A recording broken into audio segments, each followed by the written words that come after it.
القرآن أشار ادعوهم وإن لم تعلموا آباءهم. شلونهم؟ إخوانكم في الدين. إذا مؤمن إخوانك أخوك في الدين.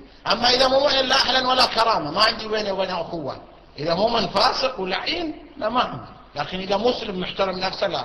الناس اثنين، أخلك في الدين أو في الخلقة. إذا محترم نفسه كان بها، مو محترم نفسه لا أهلا ولا كرامة، ولا بد أن يحتقر أيا كان. مثل قضية الآن، قضية اللي هم يشهرون على رسول الله في بلاد الدنمارك لعنهم الله، كاريكاتيرات واستهزاء على رسول الله. هذا الحقير ما يطلع منه إلا حقارة. الحقير ما تطلع منه إلا حقارة. وإحنا إذا خصصنا كلام إحنا نتكلم، شافوا من ضمن ترى قضايا الحسد، من ضمن ترى قضايا الحسد.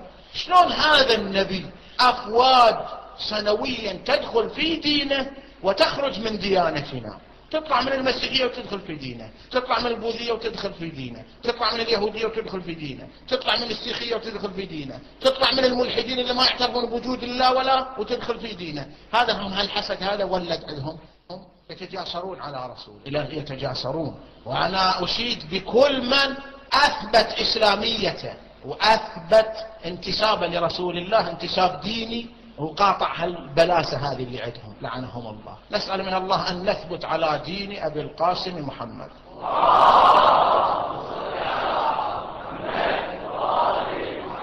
هذا كلهم هاي سلالة. هذا اللي بلاد الدنمارك أصل معاوية من وين؟ من هناك، من هالبلاد. فمو غريبة، من أول قالوا ما يقولون الحين، ما يخالف خلي يقول. وأنا أشيد بكل من أثبت إسلاميته وأثبت انتسابا لرسول الله انتساب ديني وقاطع هالبلاسة هذه اللي عندهم لعنهم الله. نسأل من الله أن نثبت على دين أبي القاسم محمد.